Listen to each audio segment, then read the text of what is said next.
Por la impugnación de los 135 artículos de la LUC más regresivos, hoy están con nosotros la compañera Alicia Porrini y el compañero Pablo Galliani.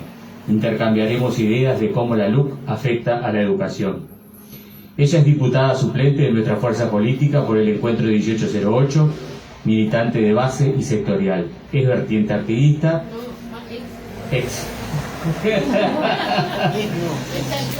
Participó en el grupo Enclave de FA, egresada del Traductorado Público de la Universidad de la República. Él es un ex consejero electo por los docentes en el Consejo de Educación Inicial y Primaria de la Administración Nacional de Educación Pública desde febrero del 2016 a octubre del 2020. Integró la Secretaría de Formación de la Junta Nacional de Drogas, dependiente de la Presidencia de la República desde mayo del 2013 hasta agosto del 2015. Actualmente integra la Comisión Directiva del Instituto Nacional de Evaluación Educativa, INED, desde octubre del 2020 a la fecha. Ambos conocedores del tema sobre el que hablaremos esta noche y defensores de una educación pública independiente de los avatares políticos y luchadores contra la pérdida de derechos generados en tantos años de luchas sindicales. Muchas gracias por estar con nosotros.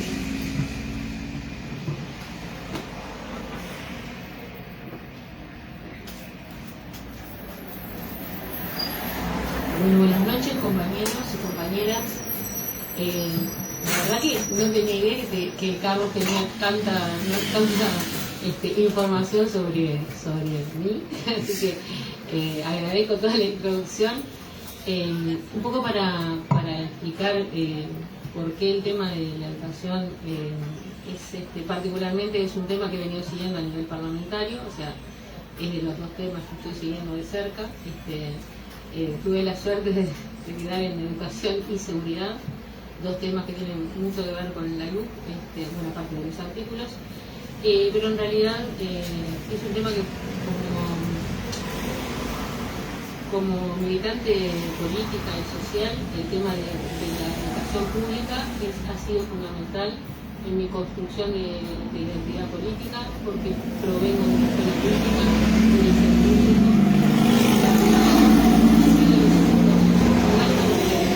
donde me formé, y sobre todo en la escuela pública, donde me formé en la base de lo que es el tema de la igualdad y de la existencia. Iba a una escuela que queda cerca de acá, o relativamente cerca, Cabrera de Comercio, en una zona de asentamientos. Entonces, en realidad, mi conocimiento de que el mundo no era todo como el que vivía en mi casa, donde había todo y tenía mis padres y tenía todas las cosas, lo aprendí en la convivencia con chiquilines que venían de los asentamientos que, como conocen, estaban en ese lugar. Hoy, por suerte, algunos ya no están, pero era una zona que ya en esa época, hace muchos años, tenía lo que llamábamos en ese momento no exactamente asentamientos, sino ya me acuerdo cómo le decíamos, los categriles, ahí está. Y bueno, y ahí había gurises que tenían unas dificultades con las que no pasaba. Yo creo que arranco por ahí, capaz que como para decir cómo nos vinculamos nosotros los uruguayos con la educación pública. En nuestra mayoría la educación pública es hoy el lugar donde se educa el 86% de la matrícula. Seguramente Pablo pueda abundar en cómo ha sido esto a lo largo de nuestra historia. Y creo que marca nuestra identidad de forma muy fuerte, porque este hecho de sentarse juntos en un mismo banco en la escuela, digamos, tiene un peso importante en la cultura de los uruguayos, más allá de las definiciones políticas que después tengan o no tengan como adultos. La derecha tiene en este momento, esta derecha que tenemos hoy, claramente un proyecto al respecto de la educación pública.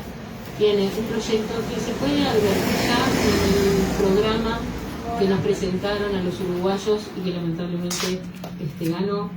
Y yo digo que lo voy a decir como una señal. La señal es bastante simple. El tema de la educación, y por lo tanto de la educación pública, como dije, la mayoritaria, figura en la página número 167 de unas 175 páginas que tiene el documento, nuestro compromiso, creo que se llama, o algo por el estilo, que es el programa del herrerismo, que es tomado luego por la coalición de gobierno.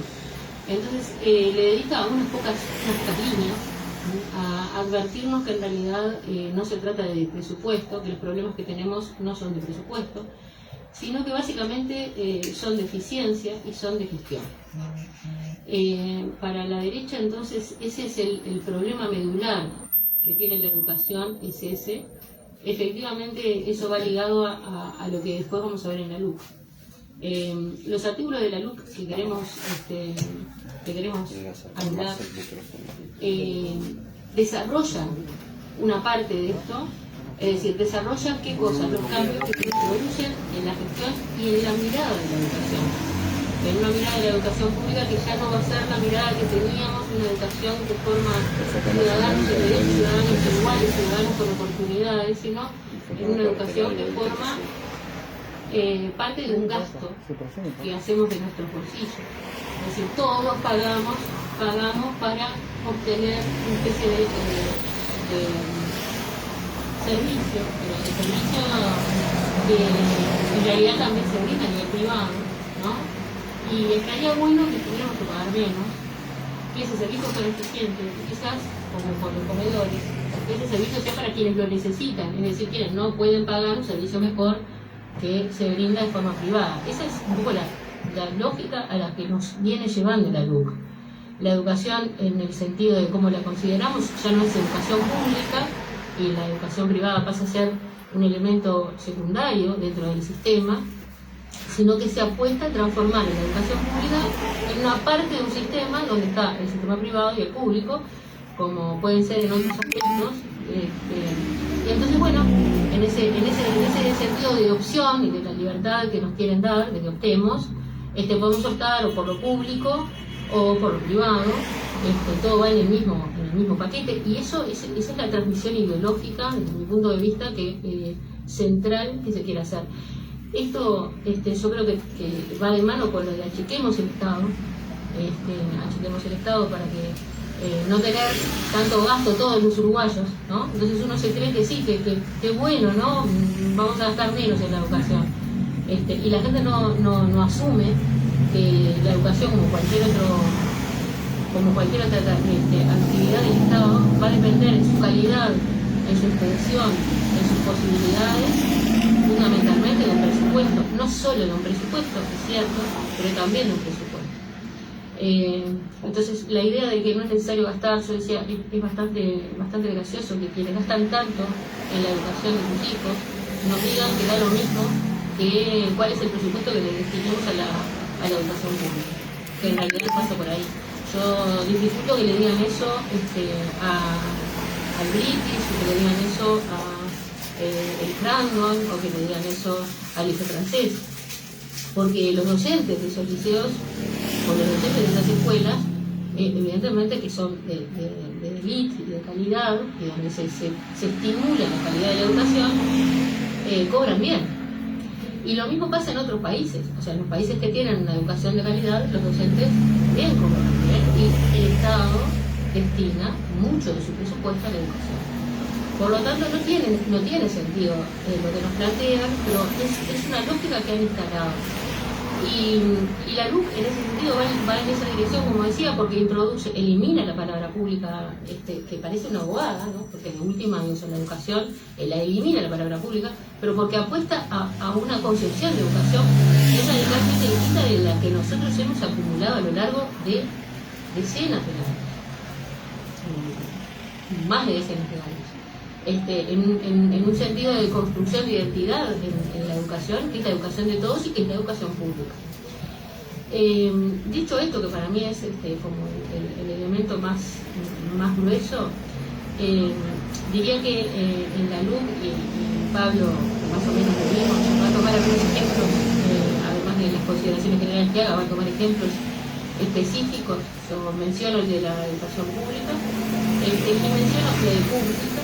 Y menciono también, por ejemplo, el papel de la universidad pública, ¿no? Con respecto a la aparición como actor central de los privados y de algunas otras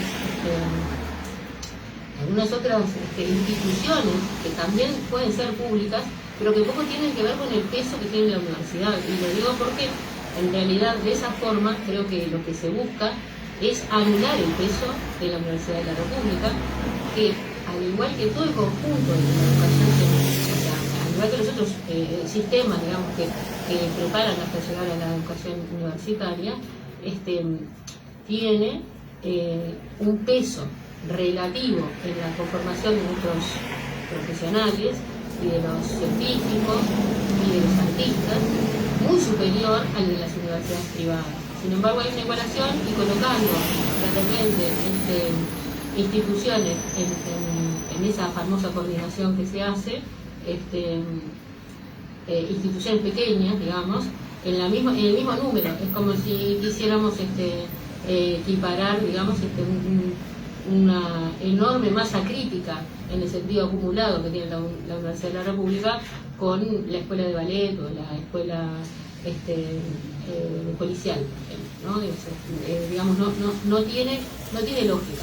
Pero lo que sí tiene es una ideología. Yo digo que la LUC en educación, no solo en educación, pero particularmente en educación, es una ley profundamente ideológica, vestida de desideologización a través justamente de estas pautas netamente ideológicas. Como decía, está eso, y voy a pasar a algunos otros elementos generales que me parece que combinan con la LUC y que tienen que ver con la concentración en las direcciones generales, en los concentrados, que tienen que ver con que la LUC intenta a la vez desarrollar un modelo dependiente del Poder Ejecutivo y no integrado con quienes son los actores fundamentales de la educación, que son los docentes. Y esto está ligado a una campaña que viene desde atrás, una campaña política que viene desde atrás, en la cual se ha pegado sistemáticamente a los docentes por parte de la derecha como un elemento no eficiente de la educación. Es decir, si tenemos problemas en la educación es porque los docentes aparentemente ponen el palo en la rueda. ¿Qué docentes? Los docentes sindicalizados.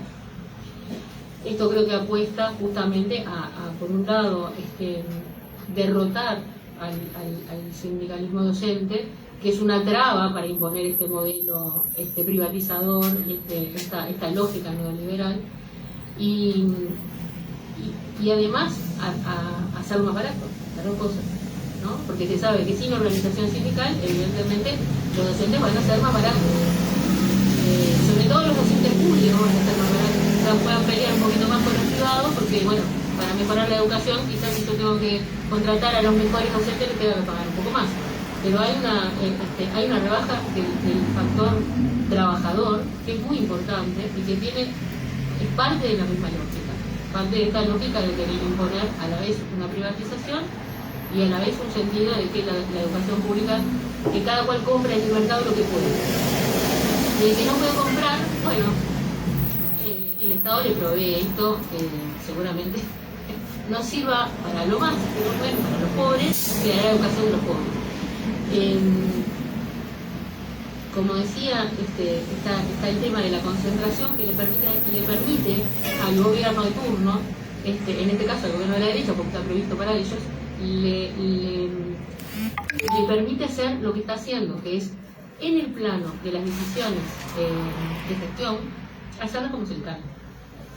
Porque no hay un colegiado, no hay una discusión, no hay un proceso participativo mínimo. No estamos hablando de, porque bueno, Robert Silva sabemos que ahora está en el CODICEN por el gobierno y estuvo por los docentes. Es decir, cuando se abre a la participación docente, no necesariamente el docente que entra es un docente sindicalizado y ni es de izquierda, ni tiene un compromiso social, o sea, no tiene por qué ser así. Pero hay una construcción que es una construcción colectiva. La construcción colectiva que, bueno, habrá docentes que se organicen mejor para ganar, convenzan más, en fin, es democrática la forma en la cual se da la participación. Pero en todos los casos siempre va a haber más discusión. Aún en el caso de que los docentes no tuvieran ninguna visión que nosotros pudiéramos considerar que compartimos, va a haber más discusión. Hoy eso está eliminado, es decir, que hay una cuestión de verticalidad que es contraria a lo que uno espera que suceda justamente en un acto educativo, ¿no? O sea, esta verticalidad. Y la señal es clara, la señal es que los docentes son parte del problema. Hoy el ministro se atreve a decir esto. El ministro, que tiene una posición jerárquica, que representa de alguna manera al empleador, que es el Estado, no pretende negociar, no pretende incorporar a los actores, no hace ninguna señal de acercamiento, está obligado por la Constitución de la República a hacerlo, no lo hace en el marco de lo que se plantea en la OIT, con respecto a cómo deben ser las negociaciones entre los actores laborales. Y no hablamos de cualquier actor, hablamos del actor docente, que tiene una tarea muy delicada, que es un profesional, que ha estudiado, que tiene en las manos el futuro de nuestros niños. O sea que con esos trabajadores es con los que el ministro dice que esos trabajadores son parte, cuando están sindicalizados, que están organizados, son parte del problema y no de la solución. Es decir que, a confesión de parte, relevo de pruebas. Estamos ante una resolución que es evidentemente autoritaria, que se come derechos constitucionales, que se traga derechos que están firmados por el país, pero sobre todo se traga derechos de cómo hemos realizado la convivencia en los periodos dictatoriales, los uruguayos, y de las tradiciones que tenemos en gobiernos que no eran de izquierda, así como gobiernos que eran de izquierda, y que no son estas, no es esta la forma. Esto es parte también de lo que dice la luz, es parte de lo que permite la luz, y es el clima que se quiere poner. Y yo, para no ser nada más larga, o sea, me algunas cosas así generales, voy a hacer hincapié por último en el conflicto que se nos viene, o que ya está instalado, mejor dicho, pero que es ejemplarizante de esto que yo decía. Como los docentes son parte del problema, ameritan, esta es la ideología, mejor dicho, esta es la política que están haciendo, esto es lo que la gente escucha que dice. O sea, contra esto es con lo que nosotros tenemos que lidiar, ¿no? Ustedes conocen el caso de San José. Quizás hayan oído, parto de la base de que saben que hay 14 profesores y una auxiliar de servicio en San José, en el liceo número 1, que fueron sumariados y que ahora reingresaron después de 6 meses de estar sin cobrar un salario, reingresaron a sus puestos de trabajo, pero el sumario sigue. Y hubo en esta semana, hace un par de días, notificación por parte de jurídica del Códice del planteo de destitución para 2 de las profesoras que participaron de la foto en el Liceo de San José, adentro de un recinto en donde no se ve nada. Bueno, no se ve nada, quiero decir, no se ve que mira el Liceo de San José, ¿no? Digo, o sea, no es que estaban en un lugar que públicamente uno mira la foto y ya, este es el liceo. No, lo saben los que lo conocen, pero no lo sabemos, los que miramos la foto no lo vamos a ver. Esta decisión, que vamos a ver si la directora Cherro efectivamente comienza con la primera decisión de destitución, que implicaría nada menos que la capacidad de esos docentes que han estudiado, que se han formado, de trabajar no solo en lo público, sino también en lo privado. Es decir, como que a un médico le dijéramos no vas a hacer más. Pues esa es la decisión. Imagínense, si fueran ustedes, no solo es vocacional lo que se pierde, sino su herramienta de trabajo, la herramienta de trabajo que tienen, no les deja otra situación que homologar su título e irse del país, o empezar a ver cómo van a vivir. Bueno, esta situación que está planteada por lo de la foto sucede al mismo tiempo que otros casos archivados de igual manera y que tenían que ver con, por ejemplo, la promoción de la lista 40 desde adentro de un liceo, en un liceo del interior, ¿no? Esos casos no se desarchivaron, esos casos siguen archivados, y esas personas hoy están en las listas del CODICEN, para integrar el CODICEN como docentes y como referentes, obviamente en las que son de referencia del gobierno. Y esto lo que muestra es hasta dónde están dispuestos a llegar para amedrentar, porque de lo que se trata es de desestimular, de achicar, de meterle el miedo a los profesores, como lo hicieron, creo que FENAPES es como, en este caso es como al que le toca el cabeza de turco, y eligieron seguramente un área donde hay menos receptividad y donde han pegado más, y donde tenemos más problemas en cuanto, quizás, acá estoy dando una opinión personal, donde tenemos más problemas en cuanto a cómo reestructurar desde el punto de vista pedagógico y de cómo rearmar, todos sabemos los problemas que tiene secundaria, que quizás son bastante más pesados que los de la escuela, los de primaria y que los de la Universidad de la República. Pero además porque es quizás, como le han pegado durante mucho tiempo, como tenemos quizás ahí algunos problemas, ¿se acuerdan que decíamos que los niños, que la deserción, etcétera? También tenemos menor respuesta, o sea, menor cantidad en proporción de docentes adheridos, aunque más del 50% de los docentes de secundaria está adheridos en AMPES. O sea, no estamos hablando de un sindicato, es decir, cuando nos metemos con el sindicato y decimos que los que están sindicalizados son parte del problema, no estamos hablando del 10% de los docentes, estamos hablando de más del 50% de los docentes. Pero digo, bueno, eligieron dónde pegar, eligieron por dónde entrar, y esto va para todos, pero va para los gremios docentes, pero también va para todos los uruguayos que queremos seguir cambiando esto, ¿no? Quizás esto parezca como que me fui un poco de tema, pero creo que tiene que ver con cómo vamos a encarar la comunicación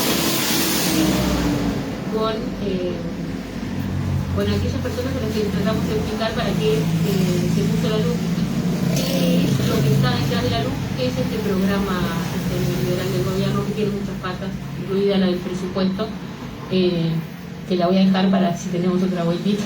Bueno, con eso por ahí, ¿no? Gracias, compañeros y compañeras, por la paciencia.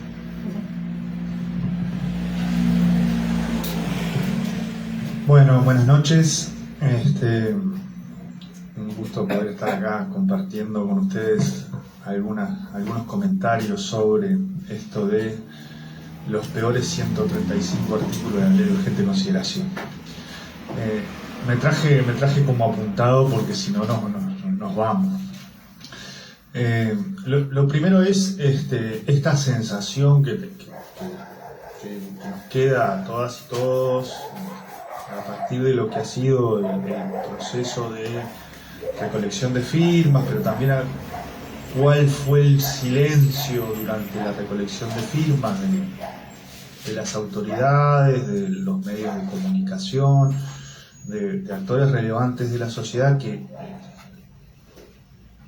no hablaban de que hubiera un debate con respecto a este tema, que es esta sensación de que alguien tomó la Ley de Urgente Consideración como si fuera una especie de cheque en blanco, como si fuera ahora es así, y al que no le gusta, mala suerte. En realidad allí hay que empezar como a ir aportando a reconstruir qué fue esto de la Ley de Urgente Consideración. La Ley de Urgente Consideración efectivamente fue anunciada como proyecto en la campaña, pero fue ocultada sistemáticamente durante la campaña. ¿Qué cosas iban a ir adentro de la Ley de Urgente Consideración? De hecho, cuando uno mira el compromiso por el país, en el programa de gobierno de la coalición de partidos de derecha del gobierno, hay mucha cosa que está en la luz, pero hay mucha cosa en la luz que no estaba ahí. No estaba dicho ahí que se iba a ir por la privatización de ANCAP, la monopolización de los combustibles, por eliminar los consejos desconcentrados. Estaba dicho, bueno, vamos a mejorar la gestión, no estaba dicho que íbamos a sacar a los docentes, y de hecho es medio a veces como tragicómico esto de ver, bueno, no todo el mundo sabía lo que era la LUC, y cuando vas a buscar las entrevistas a los senadores del oficialismo, Candini por ejemplo, o la vicepresidenta en enero, diciendo no tenemos ni idea lo que va a ir en la LUC. Recién allí aparece un primer borrador que además tiene las características de que no es el borrador que termina entrando al Parlamento, se modifica antes de entrar al Parlamento y luego en el Parlamento se vuelve a modificar. Entonces da la sensación, digamos, de que hay un conjunto de actores que tomaron esto efectivamente como un cheque en blanco, y bueno, si pasa, pasa, ¿no? Que es lo que ha venido pasando con varios temas del debate público. Allí hay como dos cuestiones. Yo entiendo que a la ciudadanía, a los uruguayos en general, no nos gusta que nos lleven de la nariz, digamos. Podemos estar de acuerdo con algunos temas, en desacuerdo con otros, pero lo que no nos gusta es esta forma, así no, digamos, como de vivo no. Y creo que esto también habla o dice, da cuenta de esto que pasó con la firma, que no necesariamente tiene que ver con los 135 artículos a texto expreso, sino con, bueno, momento, una cosa es, estás en el gobierno, hay un parlamento que tiene que trabajar, no me puedes poner al mismo nivel la legalización del chorizo casero con la ley de educación, con la desmonopolización de los combustibles, digamos.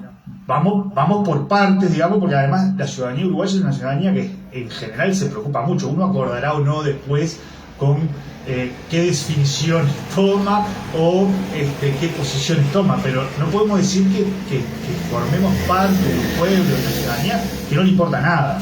En realidad, no, más bien somos discutidores, se discuten en la carnicería, se discuten en el almacén, en el ómnibus, en los lugares, digamos, de circulación de la población, en general se discuten estos temas que tienen que ver con la vida cotidiana de todos. Lo segundo es, la LUC es legal. Existe este mecanismo en la Constitución desde hace muchos años, se ha utilizado varias veces. En general es un mecanismo que se creó para respaldar a presidentes que fueran muy débiles en términos de la correlación de fuerzas políticas y que les permitiera gobernar con un parlamento un tanto adverso. Y de hecho hay una cuestión que tiene que ver con esto de, bueno, así no, todo el mamotreto así no, que es el propio acuerdo que tiene el Parlamento con el Instituto de Ciencia Política de la Universidad de la República, que dicen, bueno, las leyes de urgente consideración, las leyes ómnibus, son leyes que no colaboran en construir mejor calidad democrática. Y esto tiene que ver con cómo se discute, qué plazos tiene para discutirse, digamos, lo que no se discute queda aprobado después de que pasa 45 días, creo que es una cosa así, no, digamos, yo no soy del legislativo, pero efectivamente poner todos estos temas tan rápido y que cuando uno va a mirar las actas del debate parlamentario, delegaciones como la central sindical o delegaciones como colectivo de docentes o colonos tuvieran 15 minutos para pronunciarse sobre una ley de 500 artículos, uno dice, bueno, en realidad esta sensación de que así no, de que de esta forma no, es razonable y es muy saludable en términos democráticos que la sociedad reaccione así, no importa cuál haya sido la opción electoral.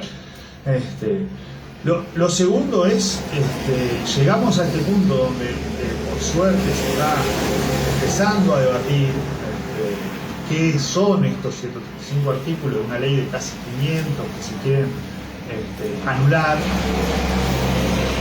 Y esto tiene que ver con una patriada de la gente, porque no es solamente que se juntaron las firmas, y yo creo que en esto hay que dimensionar el tamaño del esfuerzo que hizo la militancia, las organizaciones sociales, las organizaciones de colonos, los estudiantes, las fuerzas políticas, los diferentes colectivos, las feministas que estuvieron en la juntada de firmas. ¿Por qué? Primero, porque es la juntada de firmas más grande de la historia del país. Nunca se juntaron tantas firmas para un plebiscito. Y esto no es menor si miramos para atrás cuáles son los plebiscitos que hemos tenido. Es decir, acá hay algo que movilizó a la población en una cosa que es muy difícil, que es juntar 800.000 firmas. Pero eso hay que sumarle otras cosas que parece que como pasaron y bueno, son parte de lo que ya pasó, no las miramos mucho, que es, bueno, esto se hizo analizando los 500 artículos, poniéndose de acuerdo en cuáles eran los artículos para anular y saliendo a juntar la firma en un momento donde la gente estaba en la casa. No había fútbol, no había carnaval, no había espectáculos públicos. Es decir, esas firmas fueron juntadas a partir de la capilaridad que tienen las organizaciones en llegar a la ciudadanía. Y yo creo que esto es una de las principales razones del susto que hay con respecto a este debate. Y por eso estamos visualizando cómo están intentando instalar este debate desde los actores que defienden estos 135 artículos. Lo segundo es esto de que ya sabemos todos, muchas de las firmas son votantes del gobierno. Muchos de los firmantes son votantes del gobierno, que están de acuerdo con muchas de las cosas que hace el gobierno, que van a seguir votando al gobierno, o van a seguir votando la opción política que votaron porque se sienten identificados, porque les parece que bueno, que hay que dar más tiempo, por las razones que sean. Y nosotros no podemos cometer el error de correrlos de las filas de los que estamos preocupados por lo que dicen los 135 años. Y yo creo que lo estoy diciendo en este comité que está enclavado en un lugar donde se respira frente amplismo, ¿no? Y esto implica para nosotros movernos desde solamente un problema político partidario. Acá estamos jugando algo mucho más importante y por eso esos ciudadanos firmaron. Por eso esos ciudadanos y ciudadanas firmaron. Hay cosas que les molestan de la LUC, que no es toda la LUC. Hay cosas con las que están de acuerdo de la LUC, pero firmaron para que se dé el debate y para terminar de discernir si eso les beneficia o no, si eso construye algo mejor en términos de futuro. Y yo creo que eso no solo es muy saludable, sino que nos abre una posibilidad bien interesante de construir un diálogo que sea mucho más que el diálogo de los mismos de siempre. Esto es clave porque lo que estamos construyendo es una victoria en una derrota. Y para esta victoria nosotros vamos a necesitar más votos que en noviembre. Vamos a necesitar que esos ciudadanos y esas ciudadanas que votaron al gobierno y que lo van a seguir votando, voten por anular esos artículos. Y eso es lo que están dando como pistas algunas de las encuestas que hay en la vuelta, de cualquiera de las encuestadoras, con todas las cuestiones que haya para señalarle a las encuestadoras.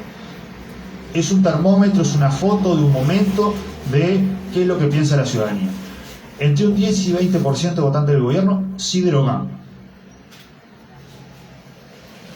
Y eso es una de las razones por las cuales estamos viendo que nos quieren timar el debate, nos quieren estafar en el debate sobre los 135 artículos. Nos dicen que esto es un plebiscito a favor o en contra del gobierno, que esto es para abrir las cárceles y liberar presos.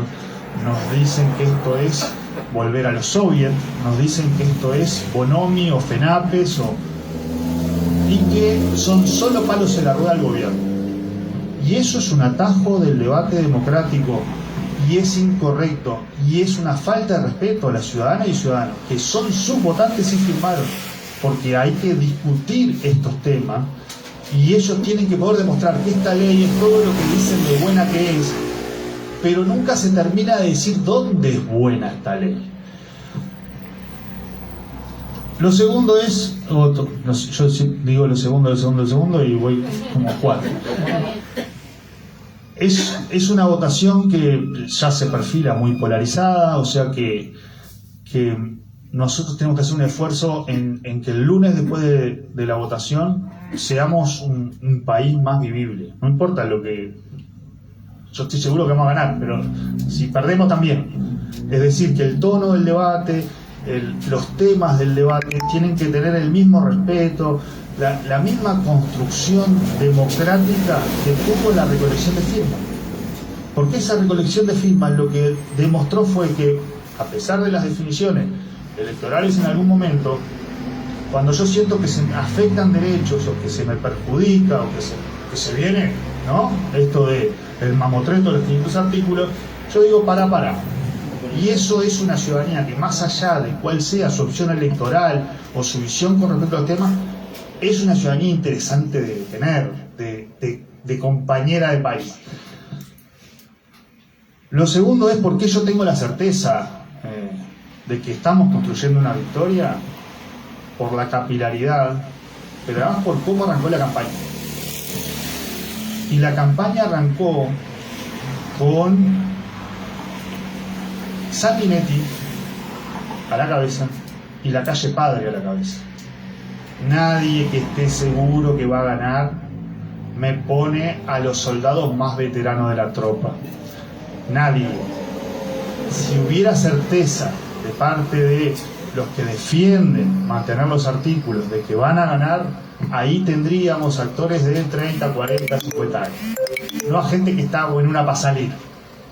Nadie se va a querer llevar esta derrota en los hombros, y eso es lo que se está discutiendo ahora, y por eso el debate está empezando a tener como esta conversación que está bien interesante.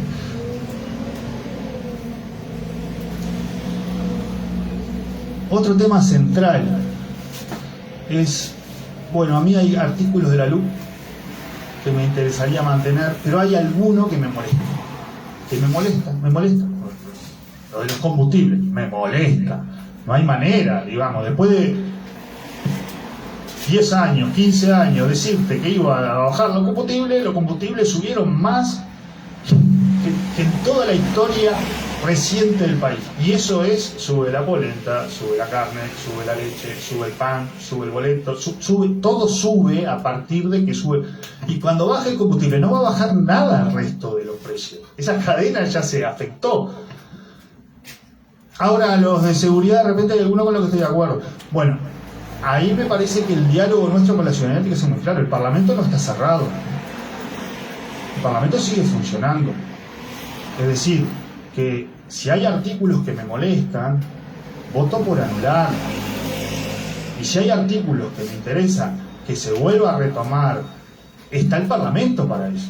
Se votó un Parlamento para eso, donde además hay mayoría de la coalición multicolor o multiderecha, como se guste llamar. Es decir, si a mí hay artículos que me parece que están mal, por la razón que sea, puede tener que ver con que soy un colono, que tengo colonos en la familia y los artículos de colonización le van a hacer mal a los colonos. Puede ser que alquilo sin garantía y ahora me encajan un procedimiento que implica un desalojo expreso. Puede ser mi compromiso con la educación pública, pueden ser las razones que sean, digamos, pero con esa lógica. ¿Quiénes hablan a favor y en contra de la LUC? Esto también es muy relevante, porque esto de suprimir el debate implicó que había un montón de gente que estaba juntando firmas, que era mucha gente, muchísima gente, que contaba por qué había que firmar, pero nadie contaba por qué no había que firmar, o nadie contaba por qué era buena la LUC. Y de hecho la LUC es buena porque es el gobierno o porque es justa y popular. Nadie sabe mucho en qué consiste eso en quienes lo enuncian. Y hoy hay que empezar a mirar quiénes hablan a favor de mantener los artículos y quiénes han observado los artículos en contra. Y esto es importante porque yo en los de educación me siento con cierto decoro como para decir alguna cosa. Ahora, en los de seguridad probablemente sea más como ciudadano común. Bueno, cuando voy a mirar los artículos de seguridad, a mí me parece que a favor de mantenerlos habla el gobierno, habla el candidato de un partido político del gobierno que es abogado del sindicato policial, y habla la Asociación Rural del Uruguay. No encontré otro, Ahora, cuando aparece, voy a mirar quiénes hacen observaciones de los riesgos que hay con estos artículos. Aparece el Instituto de Derecho Penal de la Facultad de Derecho. Aparecen las organizaciones que trabajan con gurises en conflicto con la ley penal, con menores en conflicto con la ley penal, adolescentes en conflicto con la ley penal. Aparecen los derechos humanos, aparecen los relatores de Naciones Unidas, aparecen un montón de actores que efectivamente miran estos temas en términos de construcción de mejores condiciones de convivencia, de garantizar derechos. Entonces yo digo, bueno, hay que ver cuáles son esas observaciones. Y de hecho, el último de los actores que aparece con preocupaciones por los artículos de seguridad es la propia bancada de gobierno. Y este es un aliado inesperado, porque el artículo que dice que no se puede reducir la pena ni nada, aquellos que entren droga a las cárceles, está llevando a que tenemos un montón de madres con hijos presas 4 años, mientras tenemos a los exportadores de soja con prisión domiciliaria por 2 años. Entonces allí, en esto del apuro, en esto de el chorizo casero y dale que va, se mandaron una macana que ahora tienen que enmendarla. Nosotros les ofrecemos la posibilidad de enmendarla en la anulación, votando sí. Lo otro, que también es un tremendo triunfo, que también es una foto de lo que dicen las encuestas, todas las encuestas, es que los jóvenes votan sí. Y quienes más votan no, o votarían no, serían los veteranos. Y esto es una muy buena noticia para nosotros, porque esto tiene mucho que ver con el debate de futuro y con las perspectivas de futuro que tienen los ciudadanos por su tramo de edad, por su condición, y que los jóvenes estén mayoritariamente inclinándose a una opción de sí derogar, quiere decir que hay un país con perspectiva de futuro que está en la conversación. También las encuestas dicen otro montón de cosas, digamos. Yo me quedo con estas cosas que me parecen relevantes para el diálogo cotidiano, en la feria, los temas, bueno, ya sabemos que son vivienda, educación, seguridad, economía, empresa pública, adopciones, colonización, relaciones laborales, derecho de huelga. Esos son los que están adentro de los 135, digamos, no es toda la luz tiene más cosas. Los que tienen que ver con educación, y me voy a meter en educación, así no robamos más tiempo. Es el capítulo más grande de los que se quieren anular, son unos 34 artículos. Es una ley de educación entera. Es una ley de educación nueva, discutida en tiempo express, salida de abajo de la alfombra. Uruguay tiene, en las últimas décadas, una ley de educación en el 71, conocida como ley Sanguinetti, porque Sanguinetti era el ministro de Educación, una del 85, que tiene que ver con la salida de la dictadura, y la del 2008, que viene en un proceso de debate desde el año 2006 con el Congreso Nacional de Educación. Uruguay no es un país que tenga la tradición de cambiar la ley de educación cada vez que cambia el gobierno. Además, hay un montón de países que están como en la misma situación que Uruguay. Esto es bien importante para el sistema educativo, porque las leyes lo que establecen son como las reglas de juego, de la gobernanza, de los principios, de muchas cosas más. Hay países que cada vez que cambia el gobierno, el que gana, cambia. Y así les va, porque los gurises tienen 3 gobiernos, por lo menos, en su proceso educativo. Entonces, no parece el mejor camino ir por un debate de urgente consideración, con 15 minutos para opinar, de una cosa tan importante. Y además yo creo que la ciudadanía tampoco visualiza bien esto de el que gana cambia todo. Porque esto es lo que se está instalando, y creo que eso es mucho más importante que mucha otra cosa a veces de la cuestión específica, que es si vamos a entrar en ese tipo de juego o de funcionamiento democrático. Es legal, es legítimo. Ahora la ciudadanía tiene que también definir si quiere optar por ese tipo de manejo de lo político que deja mucha gente afuera. Yo elegí algunos artículos de los temas de educación, no todos porque sería muy largo, y los agrupé como en 3 grupos. Uno que son artículos programáticos, es decir, de cuestiones de definición del sistema educativo. Otros que tienen que ver con la participación de los docentes, pero más allá. y otros que tienen que ver con carrera docente. Y voy a dejar afuera artículos que son durísimos. Formación docente, excluir a la universidad del reconocimiento de títulos, eliminar el Sistema Nacional de Educación Pública, las comisiones departamentales de educación, digamos, que se modifican, digamos, porque la LUC lo que hace es como hacerle trampitas a cómo funciona el sistema. Decía Alicia, bueno, tenemos 80-20 la matrícula, cada 80 niños que hay en la escuela pública hay 20 en la educación privada. El sistema que se mete en la LUC le da, sobre representa la educación privada en todos los organismos. Pero es tan ideológico eso, tan de la perspectiva además montevideana, que eso hace, por ejemplo, que en las comisiones departamentales de educación ya no haya un actor de la educación privada, sino haya uno por media, otro por primaria. Y esto es fantástico, mirado acá en Montevideo, en 33, están haciendo piedra, papel o tijera las dos directoras de los colegios, dos colegios, para ver quién tiene que ir a coordinar con la Universidad de la República, con la UTEC, con primaria, con secundaria, con la UT. Digamos, es una cosa muy pensada desde Montevideo, poco mirada desde cuál es la estructura del sistema educativo en el país. Pero bueno, en esa parte no me voy a meter.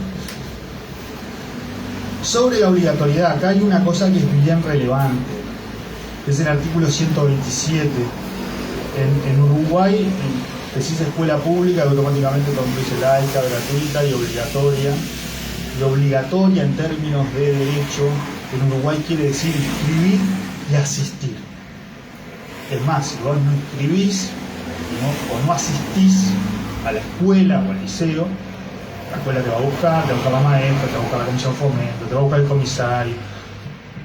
Si aún así, ¿no?, vamos al juez, el juez judicializa la situación, es decir, hay toda una estructura en Uruguay que entiende que el derecho a la educación se garantiza asistiendo a un centro educativo. Esto estaba así en la ley del 2008, pero además está así en la cabeza de los uruguayos desde hace décadas. Décadas. Cuando uno va a mirar, ¿qué cambia el 127? Bueno, además de sacar las referencias a la extensión del tiempo pedagógico y otras cosas que estamos todos de acuerdo, digamos, no importa quién hayamos votado, eso se elimina, pero bueno, dejemos esa parte. La obligatoriedad pasa a ser ahora que tenemos el deber de contribuir al cumplimiento de la obligación. Uno va a buscar a los lugares donde se puede encontrar una explicación para esto. Esto es dramático. Deja de ser obligatorio inscribir y asistir y pasa a ser obligatorio contribuir al cumplimiento de la obligación.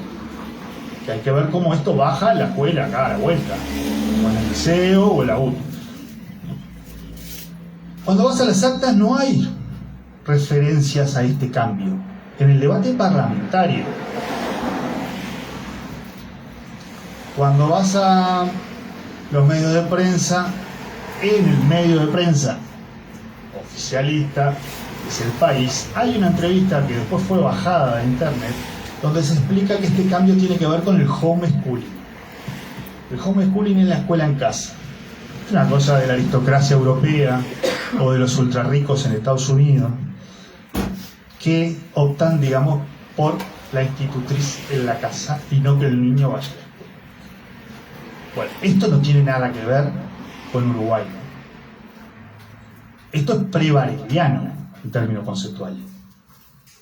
Pero además esto le quita instrumentos al sistema educativo para proteger a aquellos gurises con mayor vulnerabilidad. Porque quien no va, no es que no va a ir porque va a tener una institutriz en la casa. No ese es el escenario. El Estado, con la obligatoriedad de inscribir y asistir, lo que se garantizaba eran instrumentos para proteger el derecho a la educación de niñas y niños y adolescentes. Y con esto, el día que uno patalee, no tiene instrumento. No solo no tiene instrumento, el Estado tiene las asignaciones familiares que tienen como contraprestación asistir a la escuela. El día que alguien diga, yo voy a ir por mi casa y quiero cobrar igual la asignación familiar, es legal. Ese es el tenor del cambio.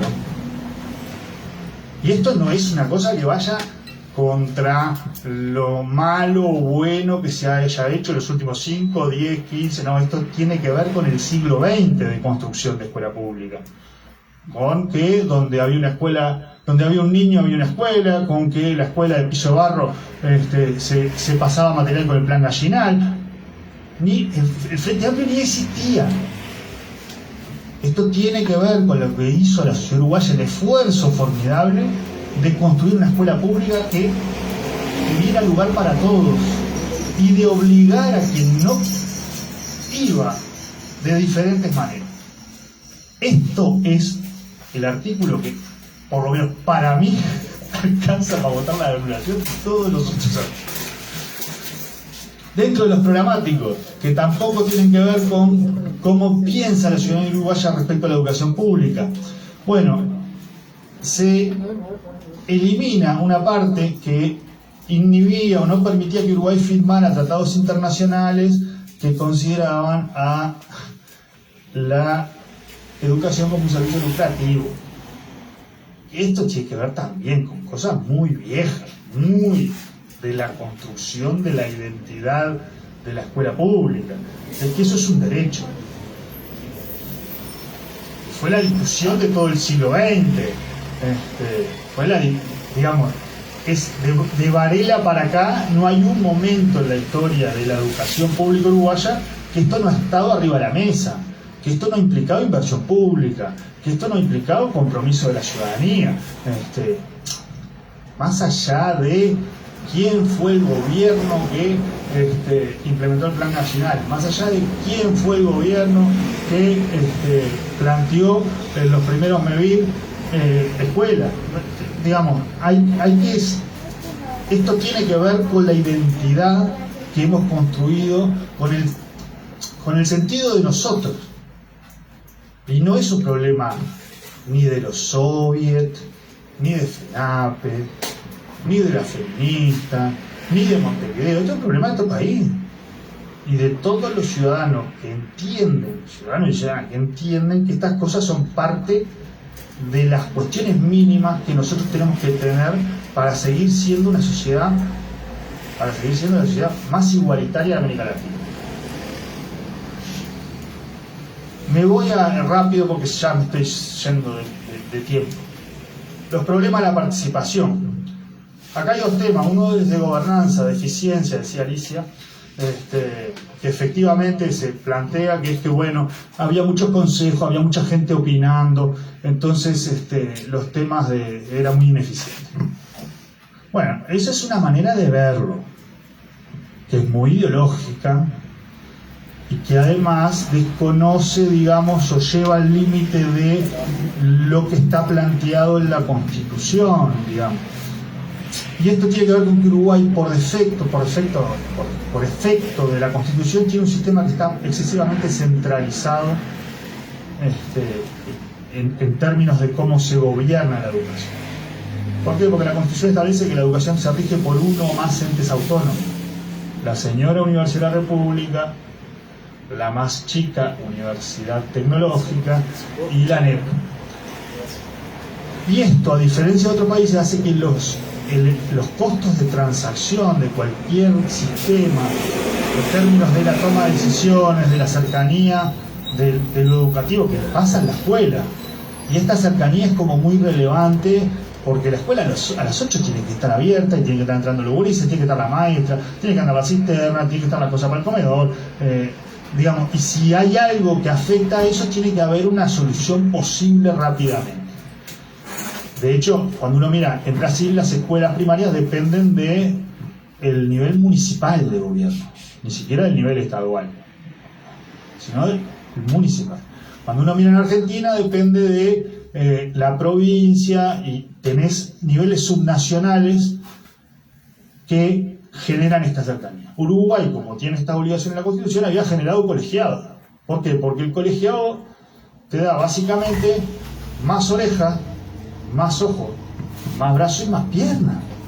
¿Por qué? Porque hay que tomar definiciones, hay que estar en el territorio, hay que dialogar con las comunidades, hay que dialogar con los actores productivos, con los sindicatos, con los empresarios, con la ARU, con la Federación Rural, con todos los actores que tienen que ver con lo educativo. Y eso es muy difícil que lo hagamos yo. Y no es un problema de voluntad de quien está en la dirección general, es un problema de tiempos humanos y de conducción política. ¿Qué otra cosa daban los colegiados? Y lo que da cualquier conversación con otro, que es diferentes perspectivas de un mismo problema. Y por lo tanto resoluciones más pertinentes. ¿Por qué? Porque hay más ojos mirando cómo buscar la solución mejor. Acá se había dicho que eso era porque los docentes trancaban todo.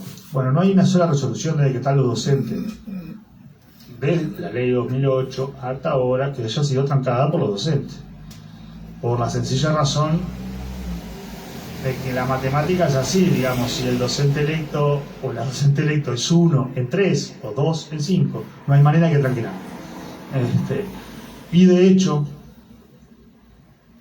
es aún más duro o más injusto con Teresita Capurro y Néstor Pereira, que cuando empezaron como consejeros, fueron los primeros consejeros electos de Codicen, en la renuncia de Giovanni y Nora Castro, sostuvieron el funcionamiento de la ANEP. Es decir, no solo los docentes no han trancado resoluciones, sino que en un escenario de cambio de las autoridades de educación, sostuvieron el funcionamiento del sistema. Entonces es muy injusto para con los que han estado, por lo menos ellos dos.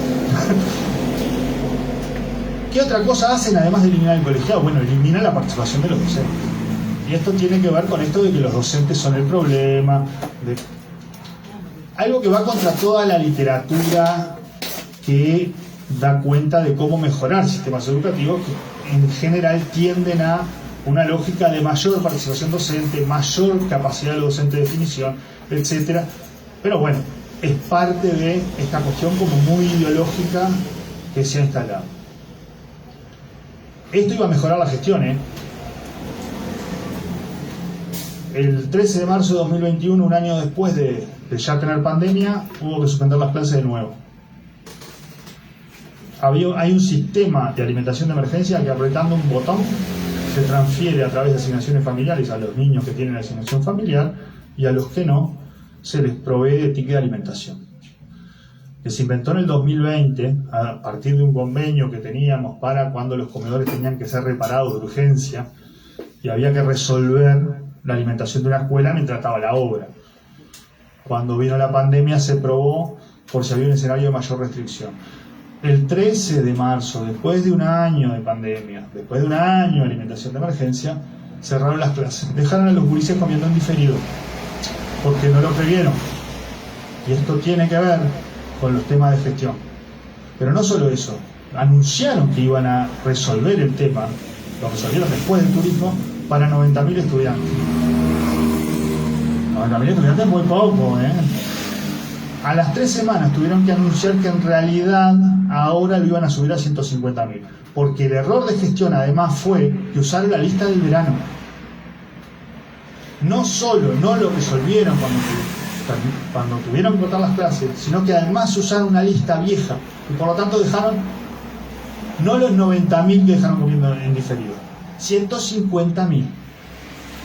Entonces hay que buscar mucho para encontrar lugares donde haya mejorado la gestión, y hay que estar muy lejos de una escuela para decir que ha mejorado la gestión. No ha mejorado la gestión en los proveedores, las partidas de comedor. Pregunten a los proveedores de las escuelas, ¿no? Pregunten a mí. Problemas que ya tenía primaria por el tamaño, etcétera, se han agravado. Y es razonable que se agraven. No tiene que ver con la voluntad de las autoridades. Reitero, tiene que ver con la posibilidad en virtud del arreglo de gobernanza que plantea la ley. El problema no es solo la participación de los docentes, porque cuando uno sigue leyendo la LUC, también el problema son los estudiantes. Artículo 167, para los consejos de participación deja de ser obligatorio convocar a los estudiantes. Bueno, está bien, sí, los docentes se nos rompen el coco, los estudiantes se nos rompen el coco. La sociedad en algún lado va a participar. No, la sociedad tampoco participa. Artículo 143 y algún otro sobre Congreso Nacional de Educación, habilita convocarlo hasta una vez por periodo, pero no dice que se va a convocar. Es decir, que los docentes no tienen nada para decir, los estudiantes no tienen nada para decir, la sociedad no tiene nada para decir. ¿Quién tiene algo para decir en el sistema educativo? Porque esa es la modificación de la ley. Y esto no es un problema de el negro libera o los soviets. Esto es un problema del Consejo de Participación de Ciudad Rodríguez, que es la única escuela donde van todos los jueces del pueblo. Y que cuando vas a empezar a mirar, cada vez tienen menos interlocutores en las autoridades. Los estudiantes no tienen que estar en el Consejo de Participación. Y las comunidades no tienen lugar donde proponer qué tipo de educación quieren. Lo único que hay que hacer es pagar la Comisión Fomento. Bueno, si ese es el esquema, enúncienlo, defiendan los artículos diciendo, no, ¿saben qué? Todos estos no tienen que opinar de la educación, vamos a opinar nosotros y ustedes pongan Comisión Fomento. Es una opción. No parece ser la más sensata en un país como Uruguay, donde la escuela pública, todos le ponemos el hombre a la escuela pública. Aunque la escuela no diga, no necesitamos, en general las comunidades están acompañando, están chinchando. Entonces, no parece lo más razonable. El último, y no en broma más, el de carrera docente. Y este es hermoso, es el 193, que lo que hace es habilitar la posibilidad que el presidente de CODICEN designe en la dirección general la posibilidad de que el director general de primario, de secundario y adulto designe los directores la posibilidad de contratar o de pedir docente. Y acá tenemos dos temas. El primero es cómo ordenamos una profesión como la docencia. Pero vamos a sacarlo de la docencia, porque si no yo quedo en un lugar muy incómodo, porque las maestras, los maestros defendemos bastante la profesión. Si a vos te van a operar, te dan el eje. Mira, te puede operar el cirujano A, que es muy amigo del dueño, la mutualista, come asado los fines de semana, vas para el fútbol 5, es padrino de los hijos, cirujano. O te puede operar el que salió primero en el concurso. ¿Quién cree que te opere? El que salió primero en el concurso. Bueno, con la profesión docente es lo mismo. Y lo que hay que buscar son los mecanismos donde los docentes que le van mejor en el concurso vayan a aquellos centros donde se necesitan los mejores docentes. Pero no decir que se pueda administrar como si fuera un kiosco, una carpintería, o vos venís, vos no venís, no vengas más. Tiene unas consideraciones más que son maravillosas, que es acuerdo con el proyecto de centro, con la política educativa. No sé cómo lo miden, pero... La segunda parte de este artículo es bien interesante. Este artículo era peor. Era mucho peor. Y tiene que ver con la construcción ideológica esta de que lo que hay que hacer es instalar un mecanismo de cuasi mercado en cómo se administra la educación, donde no importe quién sea el efector del servicio, no del derecho, es decir, quién sea la escuela, o de quién sea, si es del Estado o de un privado, sino que, bueno, ahí existe un servicio. Este artículo no se movió. Está ahí hace un año, quieto, como rulo de estatua. Porque este artículo no solo le falta el respeto a los docentes y a la carrera docente, sino que además es un artículo que nadie se hace cargo de él. El 193, nadie está de acuerdo adentro del gobierno, salvo algunos actores, como el ministro de Educación Pública. Y esto es muy importante, porque cuando te preguntan, bueno, pero ¿dónde están las cosas que iban a pasar con la luna? Y con esto, mirá, lo aprobaste, está hace un año quieto ahí, la oscuridad, nadie movió un milímetro de esto.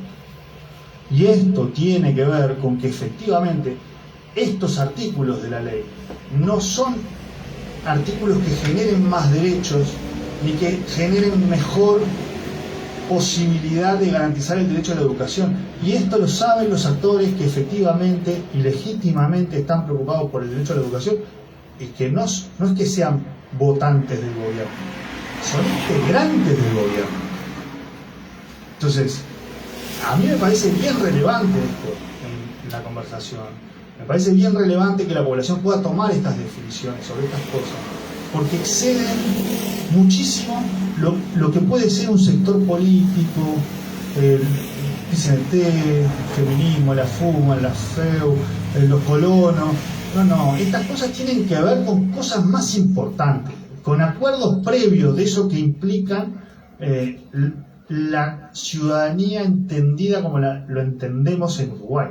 Entonces, bueno, creo que en la medida que esto se pueda dialogar con las vecinas, con los vecinos, se puede dialogar de estos contenidos de los artículos. ¿Pero qué es lo que dice ese artículo que está referido? Que el director de la escuela o del liceo elija a sus docentes, contrate o despida a docentes. Entonces yo creo que en la medida que esto se converse, porque esto no está, digamos, esto no sale en esta boca mía, o no, la medida que esto se converse, me parece que hay razones suficientes para anular estos artículos. Disculpen lo largo.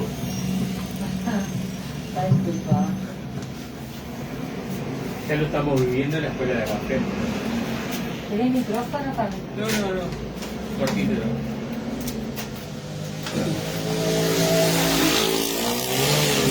La directora despidió a una de las maestras de Café. El conflicto de la víctima. Vamos a hablar de la escuela porque la tía de... Sí, pero esa es privada. Así, eso es así de alto. Esto es para público. Esto está. Es un detalle no menor. Sí. ¿Es exemplar? ¿Un minuto? ¿No? ¿Cómo no? Es...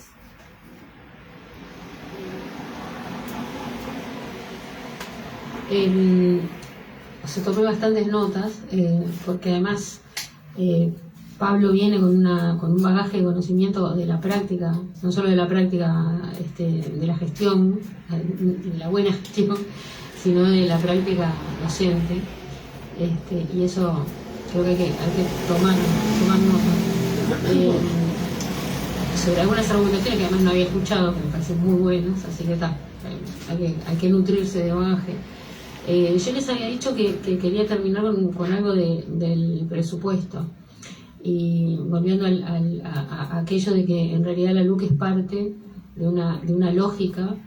Yo decía, bueno, ¿cómo creo que Pablo puso algunos asuntos, algunos aspectos de cómo encarar, porque uno de los problemas que tenemos es que sí, es cierto que los votantes del frente no alcanzan, suponiendo que todos vayan a votar, no nos alcanza. Tampoco nos alcanza lo que las encuestas definen como indeciso, ¿no? O sea que tenemos que avanzar sobre quienes hoy piensan que la luz es buena, que es necesaria, que dispuestos a votar el no. Es decir, que no nos alcanza sumar los que ya tenemos más los indecisos, sino que las encuestas dicen que tendríamos que ir por algunos que hoy piensan que la luz es buena. O sea que el tono claramente tiene que ser superar la brecha, no generar la brecha, ¿no? O sea, no es cuestión de manejarnos solo con los que piensan más o menos como nosotros. Dicho esto, o sea, sí me parece importante que hay que entender, y por lo menos para mí es una forma de encarar a los vecinos, que algunos aspectos que no tienen que ver con los artículos, y por eso yo hice hincapié, porque sabía además cómo venía, Pablo me había compartido un poco cuál era su esquema, y lo consideraba que además va a tener mayor profundidad que la que podía tener yo. Pero hay algunos aspectos que tienen que ver con que esto es esa cuestión de que a la gente le engañan con que esto no es ideológico. Uno lo tiene que tener en cuenta cuando se lo plantea, no para uno andarle diciendo a la gente, che, esto es ideológico, ¿no? O sea, me parece que no es ese lo que uno debería hacer, ¿no? Sino que cuando uno se enfrenta con un vecino y quiere conversar sobre el tema, o con un familiar, o en una barriada, o simplemente en condiciones normales, digamos, lo que sí tiene que tener presente es que esto es ideológico, desde mi punto de vista, para poder encararlo en la conversación y poder desnudarlo quizás en forma más evidente, y acá creo que hay que construir entre todos eso, y nos lo va a dar mucho también la experiencia. Y algunos datos que tienen que ver con cuando uno dice, no, pero mirá que el gobierno con la educación viene peleado. Entonces decía, veamos qué pasó con el presupuesto. O sea, por primera vez empezamos a achicar el presupuesto. Y ahí es donde yo decía, bueno, hay que saber que lo bueno sale plata, ¿no? O sea, que si uno quiere algo bueno de calidad, sale plata. Entonces, ¿cómo es que achica el presupuesto? ¿Cómo es que achicó el presupuesto en medio de la pandemia cuando en realidad se supone que tenemos una situación en el mundo, calificada por los expertos, pero además por la ONU, digamos, ¿no? Como que hay una emergencia educativa lógica de la cantidad de tiempo que en los distintos países no ha habido clases y el problema que eso genera. ¿Cómo es posible que si vamos a encarar una pandemia no se piense en más inversión? ¿No? O sea, la salida de la pandemia estoy hablando, ¿no? ¿Cómo que no se piensa en más inversión? ¿Cómo es que en realidad tenemos un presupuesto que va para atrás? ¿Cómo es posible que estén planteándonos que van a achicar la cantidad de cursos, ¿no? De años, o sea, no achicar los años que se hace, sino de grupos, esa es la palabra, ¿no? ¿Cómo es posible que no van a decir que nos van a achicar la cantidad de grupos? Lo que significa que los grupos van a ser con más gente, y es evidente que eso lo sabe cualquiera, que los grupos muy grandes son difíciles de manejar. ¿Cómo es posible que si nosotros queremos avanzar, cuando hay en el análisis de los avances que se han hecho para aumentar la cantidad de personas que se retienen, no solo que van, sino que se retienen en el sistema, saquemos justamente uno de los programas que más retiene en el sistema, que es el famoso FPV. Digo famoso porque quizás lo hayan sentido nombrar, que es un programa de la UTU que se creó con la idea de justamente de dar un apoyo especial. ¿Cuál es la razón de eso? Bueno, porque el FPV es caro, vamos a decir la verdad. O sea, el FPV, que terminó eliminando la existencia como un problema así gravísimo, ¿no? Que era aquello de los niní, porque empezó a haber mucho menos niní porque estaban en el FPV. Eso no lo dice nadie. O sea, ¿qué programa retuvo? Que ahora lo retuvo. Era eso lo que queríamos, que lo retuviera. Ahora, ¿qué pasa? Que es un programa caro. Ah, bueno. Entonces, no es real que si no se invierte. Entonces, hay una serie de cuestiones que tienen que ver con cuánto se invierte en la educación, que tiene que ver con qué educación queremos, y que no tiene que ver con esa mentira de que se puede hacer una mucho mejor educación simplemente modificando estos aspectos que parecería ser que son de la gestión empresarial. Quizás en una gestión empresarial, donde en realidad yo estoy vendiendo un producto, y el producto lo rebajo, lo hago un producto de capaz que es de menor calidad y se lo vendo a mucho más gente que lo puede comprar, en fin, ¿no? Hay una lógica que tiene que ver con eso. ¿Cuánto se ahorra el país en los consejeros que sacan? ¿Cuál es el ahorro que se hace? ¿Eso es un ahorro realmente? ¿Es algún ahorro? O sea, ¿qué es lo que estamos ahorrando? ¿En qué estamos ahorrando? Y yo digo esto porque en realidad, si vuelvo a un poco a las señales ideológicas del gobierno, es bastante sencillo decirle a la gente que ¿quiénes son los que ejercen la educación? Son los docentes, ¿no? Eso es evidente. O sea, no lo va a ejercer otra, no va a venir, no van a caer unos marcianos, que vamos a comprar unos marcianos que van a venir y no van a dar clases, porque son los docentes. Si yo me peleo con los docentes, si yo siento que los docentes no tienen un lugar, es posible mejorar. Entonces yo diría, bueno, está claro que ellos no piensan eso para todo, lo piensan para la educación. Porque, por ejemplo, cuando analizan la seguridad, ustedes van a ver que ellos permanentemente están hablando de lo importante que son los policías. Y la verdad que tienen razón, porque para la seguridad, buena parte de la seguridad, los policías son importantes. Es bueno tener una buena policía y la policía tiene que ser respetada. Obviamente. ¿Por qué no pasa lo mismo con los docentes? O sea, digo, son cosas que las dicen ellos, no las decimos nosotros. O sea, digo, yo lo que quiero hacer razonar con esto es que me parece que hay un trasfondo ideológico para conocer que está en toda la LUC, y que también con los policías es mentira. O sea, Pero es otra la mentira. Ahí la señal es que los policías son importantes porque ejercen el hecho de la seguridad, de la última etapa de la seguridad, pero la seguridad más que conocemos, que es hacer cumplir la ley, ¿no? En su aspecto disuasivo y represivo, está bien, ejercen esa función, pero después en realidad a la hora del respeto, ese respeto está en esta señal, pero tampoco se les aumenta el presupuesto. Es decir, el presupuesto recorta, claro, el presupuesto lo que está recortando es todo el Estado. Y el presupuesto es el que nos decían aquellos pegotines celestes, ¿se acuerdan? Decía, hay que achicar el Estado. Es la madre de la regla fiscal, es la madre del presupuesto de este gobierno, y es lo que se traduce en todo, y en particular en la educación se traduce con gran dolor para la mayoría de nuestros niños, que son nuestro futuro. Y para la mayoría de los padres. Entonces digo, me parece que hay que buscar a veces ligar, y por eso decía yo, estar alertas a estas cuestiones del presupuesto, de cómo dejaron de ejecutar plata o sea, porque no es solamente que hicieron mala gestión, sino que no ejecutaron y devolvieron parte del dinero que se gasta en la alimentación escolar en medio de una pandemia. Y forma parte de esos 600 millones que ahorraron. O sea, ahorraron. Porque ellos hablan de gasto y de ahorro, no de inversión. ¿No? O sea, es como si en su casa uno cuando le va a comer a la gente dice, mirá todo el gasto que estoy haciendo. Pero, o sea, la comida no solo es para alimentarse, sino que además uno la disfruta. Y tiene que ver con la convivencia de los uruguayos. O sea, yo creo que ahí, por eso yo quiero hacer hincapié en eso, porque me parece que ahí todos los elementos con los que se maneja el gobierno son coherentes. Que no quiere decir que no haya entre ellos también diferencias, por supuesto que las hay, pero quienes están a la cabeza de esto, que son los que mandan, digamos, ¿no? Tienen los que mandan la coalición, que por ahora se mantiene bastante firme, ¿no?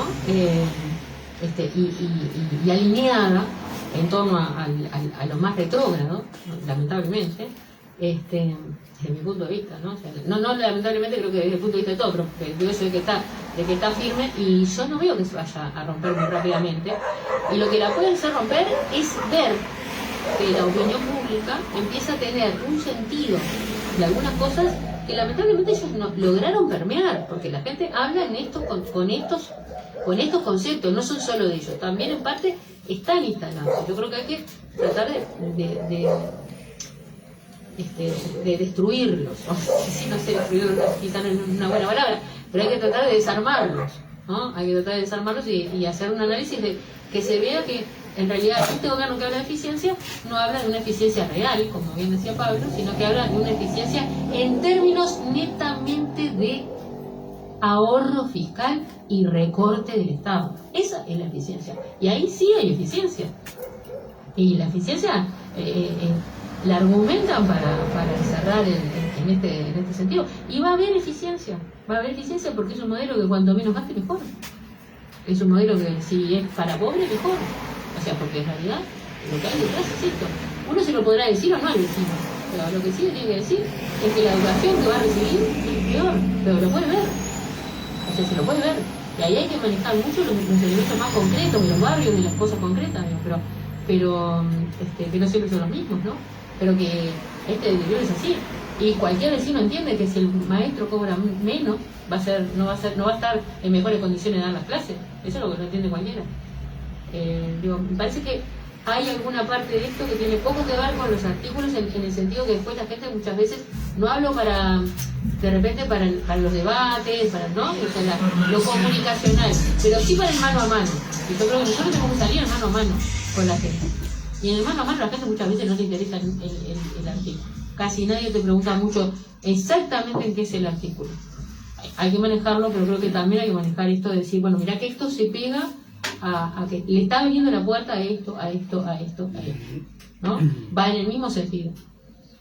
Bueno, por supuesto, si las personas quieren profundizar, me parece que hay que estar lo más preparado posible, pero no achicarnos de que en general la gente no va a querer tal o cual artículo o preguntarte en detalle. Me parece que más bien es un poco entender hacia dónde marcha la luz, cómo fue que que planteaba Pablo, cómo fue que se hizo, ¿no? Y cuál es la madre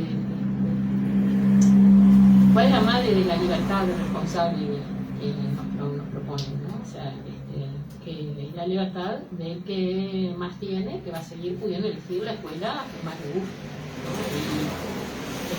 Y por último, y en ese mismo sentido de lo ideológico, quizás que es lo que más me preocupa, es cómo el presupuesto abona en esa dirección, abona en la dirección de que yo vaya hacia donde está lo mejor, me preocupe por darle lo mejor a mi hijo, ¿sí? Y apueste a una educación privada, a un centro que es el mejor, ¿no? Incluso quizás algunos públicos sean muy buenos, pero bueno, vas a tener el público de la buena directora que eligió los buenos maestros, ¿no? Y que trabajó con un buen proyecto, y que ese va a ir bárbaro, y de repente el otro público va a ser, ¿no? Mucho más reducido. Es un poco esa lógica la que va a estar. Y si yo puedo, tendría que pagar para que vaya el dinero a quien lo necesita, que son los pobres, para que el dinero que yo pongo para la educación, que yo pago con mis impuestos, vaya a quienes lo necesitan, no a todos, no a igualarnos, sino a aquellos que están peor, que son los que más necesitan. Ese es como el argumento, ¿no? Termino porque esto es una anécdota que yo he contado. Una madre de las escuelas, de las familias organizadas de la escuela pública, me decía, contándome las cosas que pasaban, que una niña le había dicho a otra madre, amiga de ella, de la misma escuela, una compañerita, que no quería ir al comedor, porque le sacaba la comida a los que no tenían. Esa es la lógica que se instala también desde el lado bueno, ¿no? Decir, bueno, yo voy a tratar de bancar esto para que la plata se destine a quien realmente la necesita. O sea, que cambia esencialmente cómo miramos la educación pública los uruguayos hasta ahora.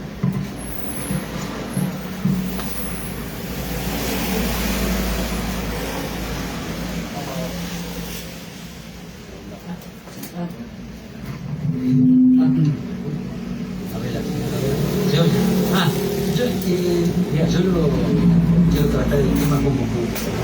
Yo he estado en algunas charlas que hemos oído, ¿no? Este tipo de charlas, y entonces encuentro que los oradores hablan, ¿no?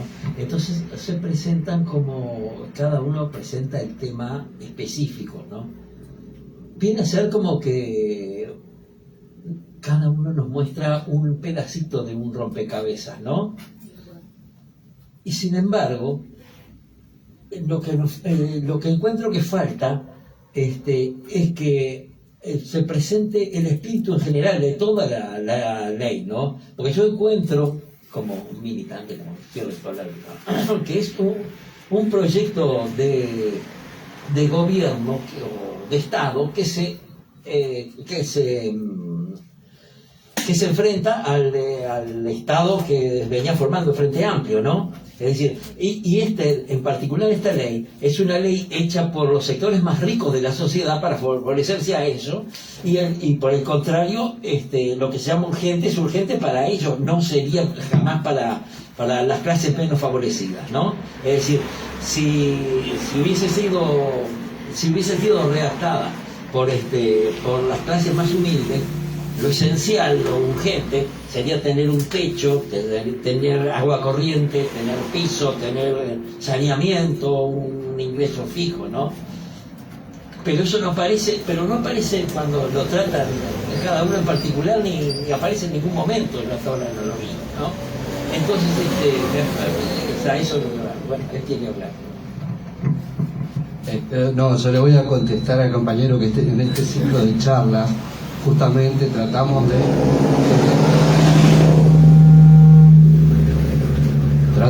buscar a los compañeros que tienen específicamente un tema, y intentamos tratarlos todos. Hemos hecho un ciclo de charlas que ya van 7 charlas más o menos. Esta es la primera presencial. Todas están colgadas en el sitio web, están todas en Facebook, todas las charlas, y se han tratado casi todos los temas.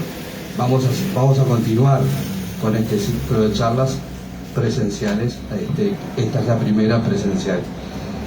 Así que quizá algunos de los temas que le interesa al compañero sean tratados en próximas charlas. Yo me refiero a la base del tema. El tema es que la idea de estas charlas es generar insumos para que los militantes podamos charlar con los que tenemos que convencer. Entonces se fueron dividiendo en las diferentes áreas de la LUC, de estos 135 artículos. Hablamos sobre aspectos financieros, hablamos en este momento sobre educación, hablamos sobre las complicaciones con los trabajadores, todo separado. Ahora, en las próximas charlas que se van a traducir, se va a hablar en forma genérica, de forma cómo podemos tener mayor llegada al resto de los vecinos. Está contemplado dentro del proyecto de información que estamos armando con el...